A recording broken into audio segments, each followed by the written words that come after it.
अस्सलामु अलैकुम वरहमतुल्लाहि वबरकातुहु।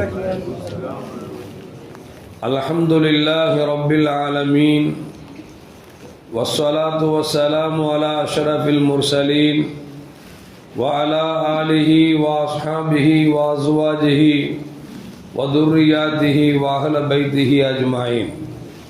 சங்கைக்கும் மேன்மைக்கும் உரிய பெரியோர்களே, சகோதரர்களே, எல்லாம் வல்ல அல்லாஹு ஜல்ல ஜலாலுஹு நாம் செய்யக்கூடிய எல்லா நற்காரியங்களையும் முகஸ்துதியின்றி இஹ்லாஸான முறையில் இறைவனுக்காக மட்டுமே செய்யப்பட்ட நல்வணக்கங்களில் நம் வணக்கங்களை அல்லாஹ் கபூல் செய்து கொள்வானாக. நாம் செய்யக்கூடிய வியாபாரங்களிலும் தொழில்துறைகளிலும் நஷ்டம் இல்லாத ஹலாலான முறையில் நிரம்ப லாபத்தை பெற்று அந்த லாபகரமான வாழ்க்கையை கொண்டு தம் தேவைகளையும் தேவை உடையவர்களின் தேவைகளையும் நிறைவேற்றக்கூடிய நல்ல பொருளாதாரத்தையும் உள்ள விசாலத்தையும் அல்லாஹ் நம் அனைவர்களுக்கும் வழங்கி அல்வானாக. கஞ்சத்தனம் என்கிற தீய பண்பை விட்டு அல்லாஹ் நம்மை பாதுகாத்துக் கொள்வானாக. நம்மை இந்த உலகத்தில் வாழ வைக்கும் காலம் எல்லாம் நோய் நொடி இன்றி உடல் ஆரோக்கியத்தோடு அல்லாஹ் நம்மை வாழச் செய்வானாக. அந்த ஆரோக்கியமான வாழ்க்கை கொண்டு அல்லாஹ் ரசூலை நெருங்கக்கூடிய அனைத்து நல்லமல்களையும் புரியக்கூடிய நல்ல முத்தகின்களின் கூட்டத்தில் அல்லாஹ் நம்மை ஆக்கி அருள்வானாக.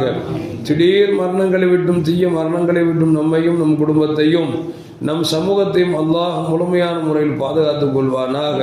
மருத்துவமனையின் செலவினங்களை விட்டும் வேதனை விட்டும் அல்லாஹ் நம்ம காத்தருள்வானாக. நம்மில் யாரெல்லாம் நோயால் பாதிக்கப்பட்டு வீடே கதி என்றும் ஆஸ்பத்திரியை கதி என்றும் அல்லல் பட்டும் அவதியுற்றும் இருக்கிறார்களோ அத்தனை மக்களுக்கும் வெகு விரைவில் நோயை போக்கி உடல் ஆரோக்கியத்தை வழங்குவதோடு அவர்களை கூட அவர்கள் குடும்பத்திற்கும் சமூகத்திற்கும் பலன் தரக்கூடிய மக்களாக ஆக்கி அருள்வானாக. நாம் இந்த உலகத்தில் வாழ்ந்து மறைகிற நேரத்தில் லா இலாஹ இல்லல்லாஹ் முஹம்மது ரசூலுல்லாஹ் என்ற கலிமாவை மொழிந்து ஜன்னத்துல் ஃபிர்தௌஸை கண்ணால் கண்டு ஆக மகிழ்ந்து சிரித்த வண்ணமாக வர்ணிக்கக்கூடிய நல்பாக்கியம் பெற்ற மக்களில் அல்லாஹ் நம்மை ஆக்கி அருள்வானாக.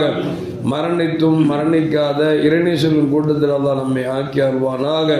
நாளை மறுமையில முத்து முஹம்மதுன் ரசூலுல்லாஹி ஸல்லல்லாஹு அலைஹி வஸல்லம் அவர்களின் திருக்கரங்களால் ஹவுதுல் கௌசர் என்கிற தடாகத்தின் நீர்வருகி அன்னாரின் ஷஃபாத்தை பெற்று அன்னாரின் கரம் பிடித்து ஜன்னத்துல் ஃபிர்தௌஸ் என்ற உயர்ந்த சொர்க்கத்தில் அவளோடு அல்லாஹ் நம்மை சங்கமிக்க செய்வானாக. எல்லாவற்றுக்கும் மேலாக இறை அன்பை பெற்று இறைவனை பார்த்து பரவசமடையக்கூடிய அவருடைய லிக்காவையும் ரிலாவையும் பெற்ற மக்களில் அல்லாஹ் நம்மை ஆக்கி அருள்வானாக. அருமையான மூமின்களே, 4 இமாம்கள் ஹனஃபி, ஷாஃபி, ஹம்பலி, மாலிக்.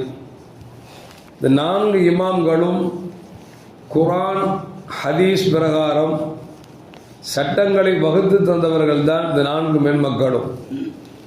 இந்த 4 மேன்மக்களில் முதலாவதானவர்கள் இமாமுனா அபூ ஹனீஃபா ரஹ்மத்துல்லாஹி அலைஹி அவர்கள்.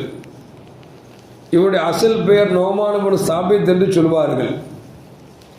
இந்த அபூ ஹனீஃபா ரஹ்மத்துல்லாஹி அலைஹி அவர்கள் மார்க்க ஞானத்தை அலாதியாக பெற்றிருந்தாலும் கூட வாழ்க்கையில் மிகவும் ஒழுக்கமான சீலராக வாழ்ந்திருக்கிறார்கள். அது மட்டுமல்ல, மிகப்பெரிய வியாபாரியாகவும் திறந்திருக்கிறார்கள். அவர்கள் ஜவுளி வியாபாரம் செய்தார்கள் என்பது வரலாறு நமக்கு சொல்லி காட்டுகிறது. அப்படி ஒரு நாள் ஜவுளி வியாபாரத்தில் ஒரு இடத்திலிருந்து துணி வாங்கி கொண்டு வருகிறார்கள்.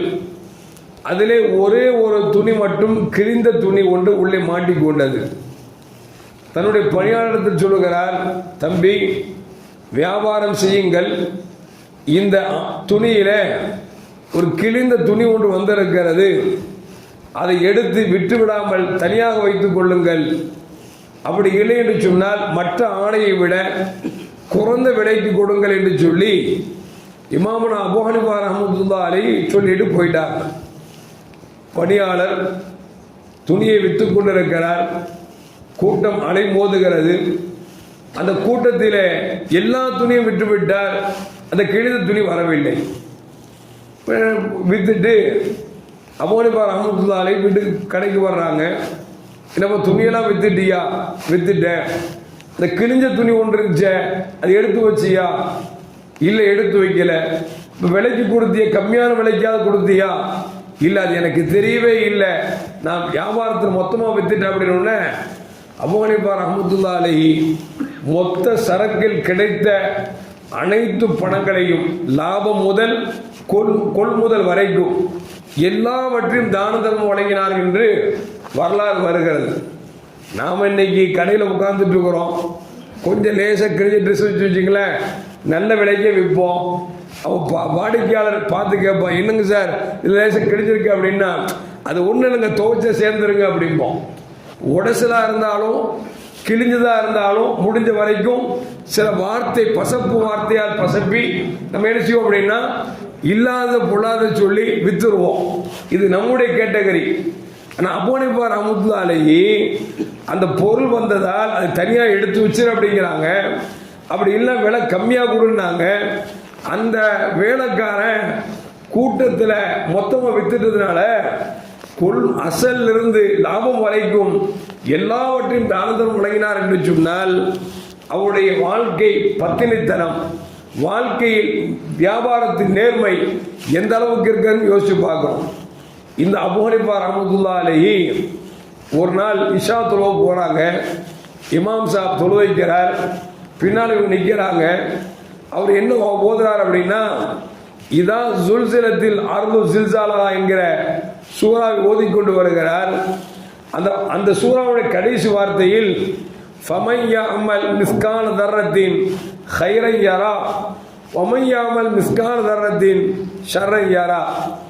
யார் கடுகள வேணும் அணுவள வேணும் நல்லதை செய்தார்களோ அதை நிச்சயம் மறுமையிலே பெற்றுக்கொள்வார்கள்.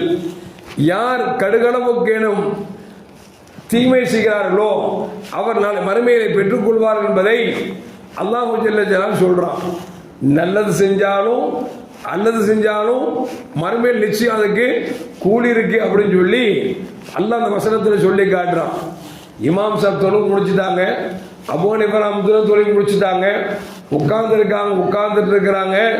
என்ன சொல்றாங்க, யா அல்லாஹ் நான் செய்த நன்மையான காரியத்தை கொண்டு கடுகளவேனும் செய்த நன்மையான காரியத்தை கொண்டு உன் பொருத்தத்தை பெற்ற மக்களாக என்னை ஆக்கிற அப்படிங்கிறாங்க.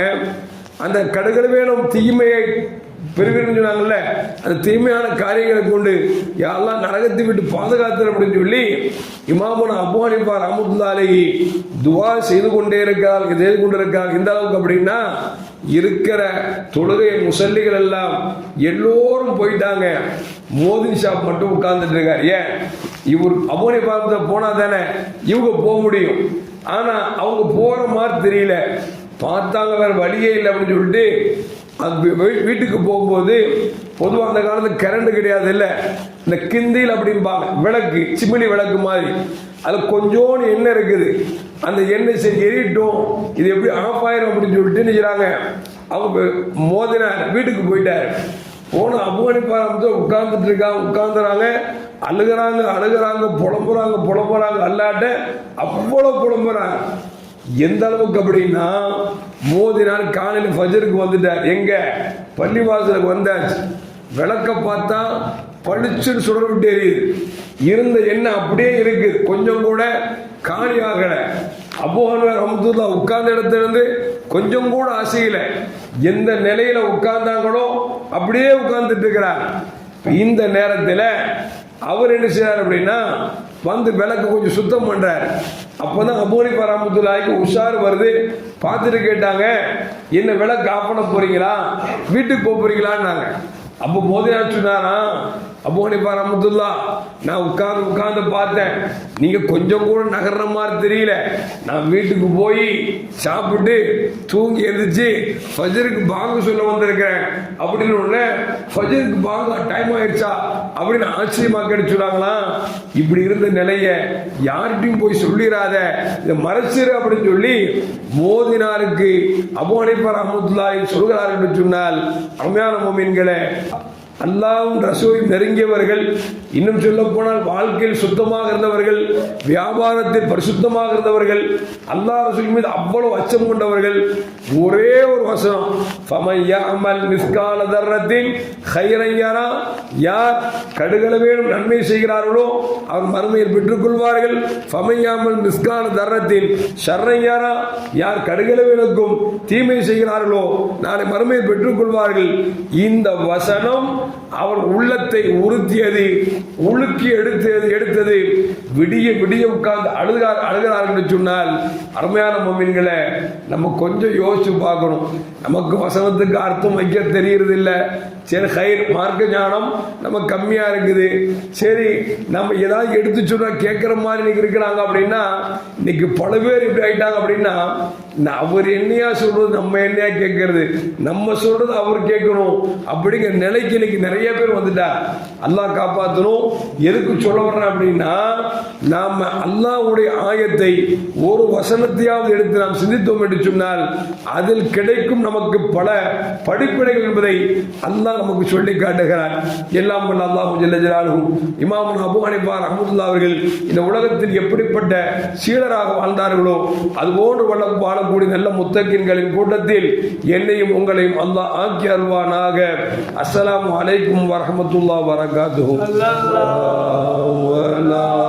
முஹம்மது ஸல்லல்லாஹு அலைஹி வஸல்லம் ஸல்லல்லாஹு அலா முஹம்மது ஸல்லல்லாஹு அலைஹி வஸல்லம் ஸல்லல்லாஹு அலா முஹம்மது யா ரப்பி ஸல்லி அலைஹி வஸல்லிம்.